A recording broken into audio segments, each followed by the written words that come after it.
Bienvenido, Víctor. Y preséntate, ¿de dónde vienes? Gracias, Eric. Pues bueno, soy Víctor Espíndola, director fundador de la Agencia de Noticias de Diversidad Sexual, un sistema de información que ya tiene pues casi 10 años de estar operando online y con diferentes convenios, con medios y demás, prácticamente socializando todo lo que tiene que ver con la comunidad LGBT de México y el mundo. Así es. Hace rato les preguntaba cómo vieron a México en el 2011 y en lo que es la comunidad LGBT. ¿Tú cómo la viste? Pues ya como que lo comentó Gabriel en el bloque anterior, ya Anodis, y eso también lo comparto a título personal, lo expresó en su editorial de esta semana. 2011 me parece que es un año en donde el movimiento LGBT local en la capital y a nivel nacional se vio desarticulado. Esa es la palabra que yo utilizaría. Es decir, después de un logro tan importante, tan espectacular que se tuvo en 2009 con la aprobación del matrimonio entre personas del mismo sexo con derecho a adopción, y después en 2010 toda esta rebatinga jurídica, social, política sobre el mismo tema, me parece que además se logró su ratificación en la Suprema Corte de Justicia en agosto de 2010, el movimiento se quedó como, ¿y ahora? ¿Y ahora hacia dónde caminamos? ¿Cuáles son las causas? Es decir, no es que no es que no existieran, es que no había una articulación para seguir un camino en conjunto, como a mi parecer sí ocurrió en 2009 y 2010 con Sociedad Unida, en donde prácticamente todas las voces, por muy diversas que fueran y por muy a veces en pugna histórica que tenían, pues se encaminaron, salvo por ahí algunas excepciones, se encaminaron hacia un mismo lado. Es decir, viene 2011 y se desarticula por completo. Entonces, hace poco Genaro Lozano, que está escribiendo un libro para documentar justamente el tema del matrimonio entre personas del mismo sexo en México, me hacía la pregunta de cuál era mi opinión sobre el estatus o el estado en el que se encuentra el movimiento, y creo que en este momento se encuentra así, debilitado, desarticulado y con una visión cortoplacista, ¿no? De reacción inmediata a los acontecimientos locales que puedan ocurrir, como en Jalisco, como ahora en Chihuahua con este diario. Es decir, estamos respondiendo al corto plazo en la coyuntura y no estamos viendo más allá, ¿no? Viene 2012 y entonces vendrá una coyuntura de pugna natural política que a nadie debe asustarnos. Vivimos en una democracia y así tiene que ser, pero lo importante que hay que ver más allá de esta confrontación es cuál es la agenda. ¿Cuál es la agenda de liderazgos de los institutos políticos que van a participar en la contienda electoral del próximo año y de la misma sociedad civil, que es la que le da sustento a este movimiento que ya tiene más de 30 años, ¿no?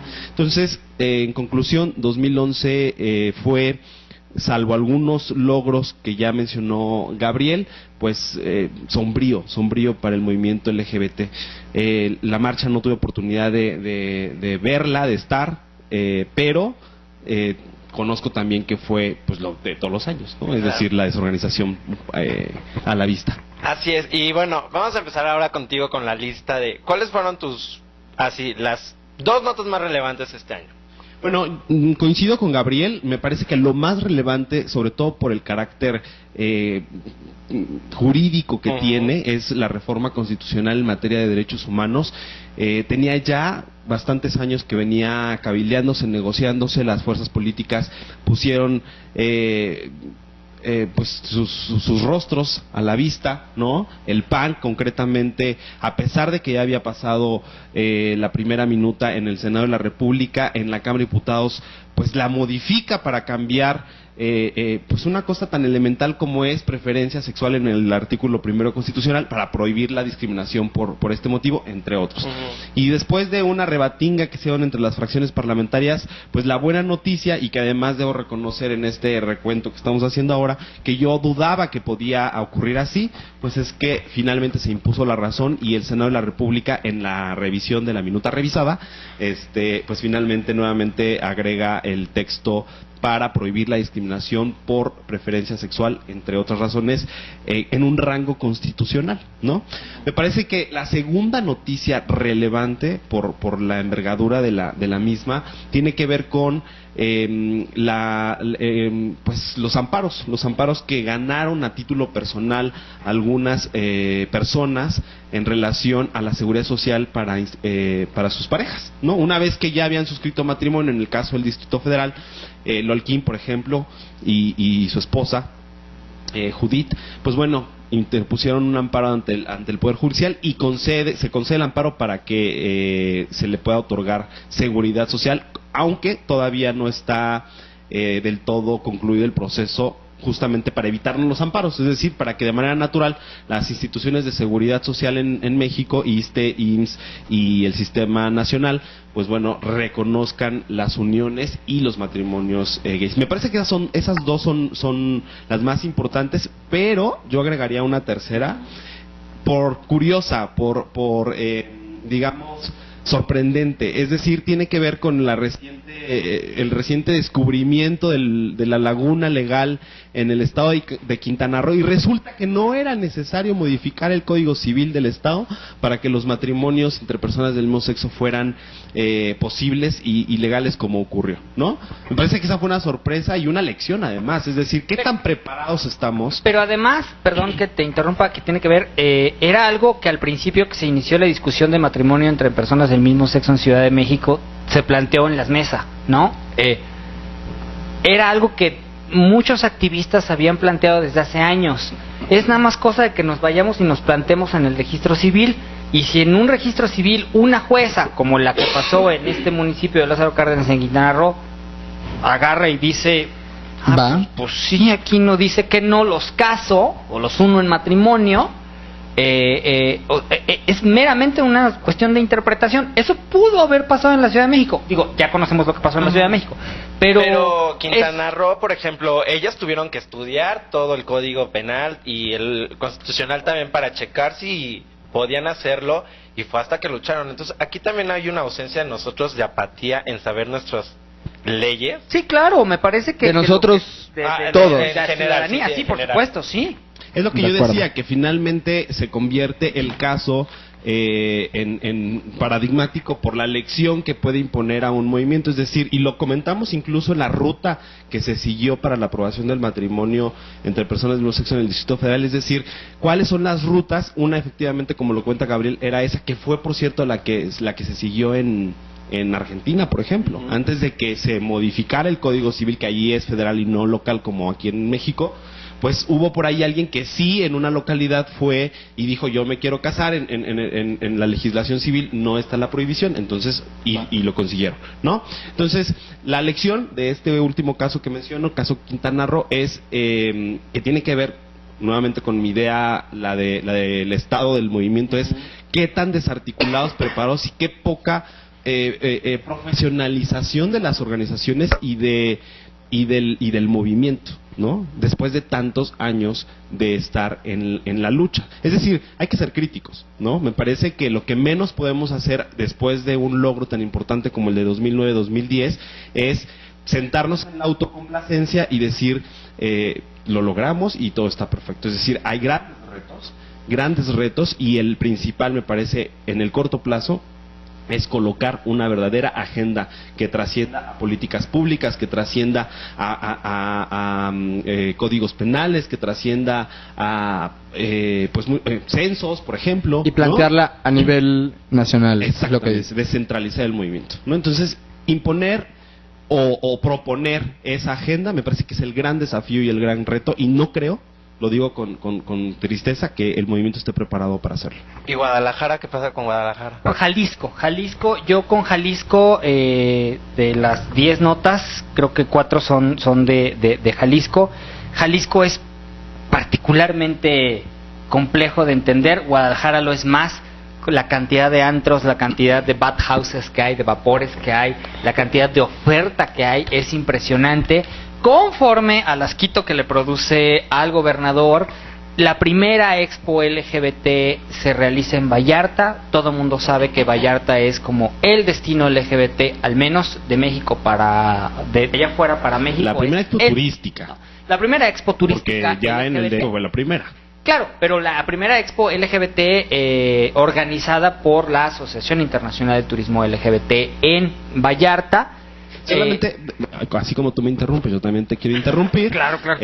Para anotar una hipótesis al respecto de lo que señalas. ¿Por qué Guadalajara, concretamente, y no el estado de Jalisco, sino concretamente Guadalajara, tiene este boom LGBT?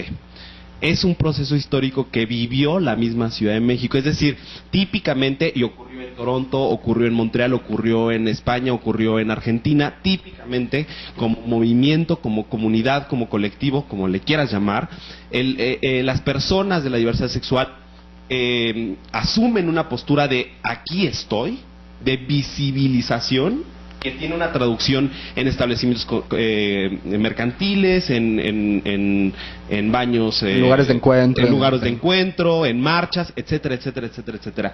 Y la segunda etapa histórica, y vuelvo a mencionar las ciudades o lugares del mundo en donde este fenómeno se ha visto, viene con la consecución de causas jurídicas, políticas y civiles, y es ahí donde ya como que nos calman, y es un poco lo que pasó en el DF, que la oferta que existe en Guadalajara pues ya no está, ¿no? ¿Por qué? Porque ya perfectamente puedes ir a cualquier bar, o casi cualquier bar, y no hay ningún problema. Sí, ya no hay que viajar al punto donde nada más ahí puedes ya no estar. necesitas del gueto, ¿no? Creo yo que Guadalajara hoy en día tiene un boom LGBT porque están inmersos en el gueto que les permite a su vez visibilización. Y en ese sentido tendría yo que destacar dos cosas de Jalisco. Uh-huh.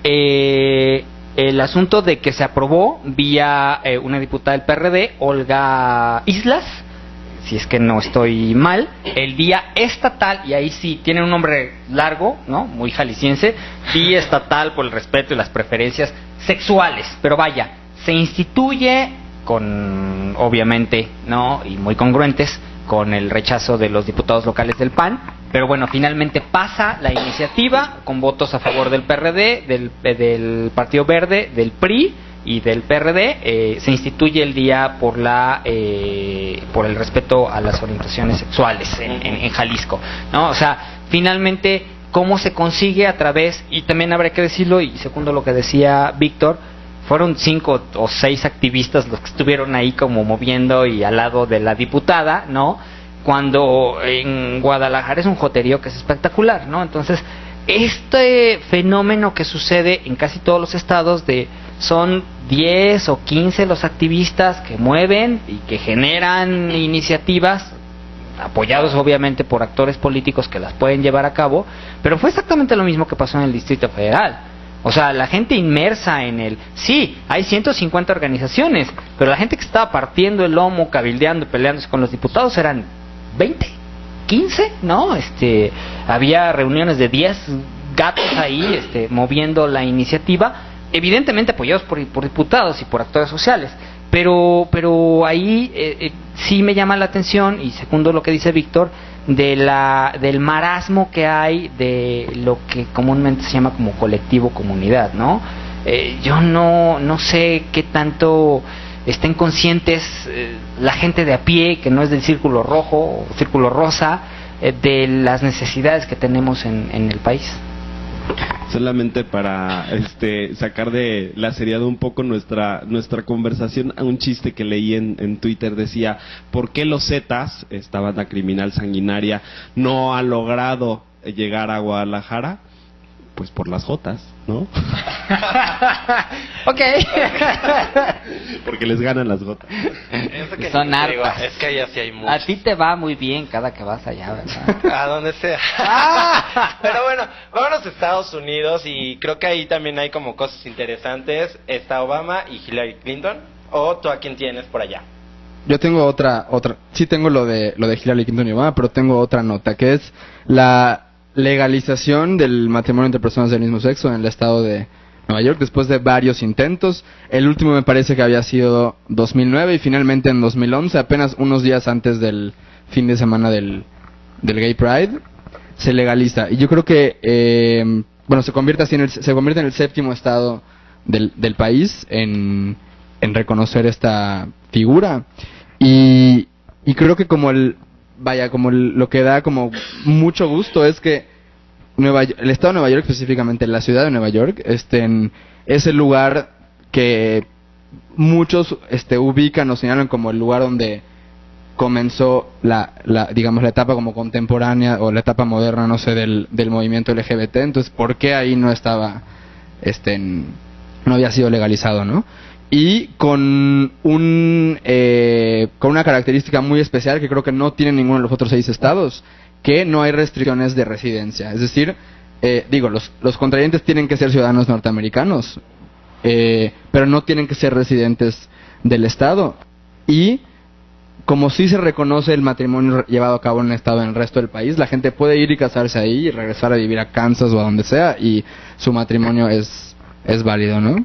Claro, las vías legales y la constitución política de Estados Unidos, pues no son, decía en la mañana que metían goles, pero no son propiamente goles, o sea, es más bien los huecos legales, exacto, que permiten acceder a este tipo de derecho, ¿no? En el matrimonio. Bueno, pero en el caso de, México y su sistema jurídico es prácticamente una copia del de Estados Unidos, tiene que ver un poco con lo que dice Enrique, es decir, aunque sí es requisito el tema de la residencia, que fácilmente se puede cubrir en el Distrito Federal con que te presten un comprobante de domicilio. Ya saben cómo. Bueno, lo que también determinó la Suprema Corte de Justicia en agosto del año pasado es que el matrimonio que se ha celebrado en la Ciudad de México, si por alguna razón cambias de residencia después, es decir, al día siguiente que te cases, es válido en el resto de la República, ¿no?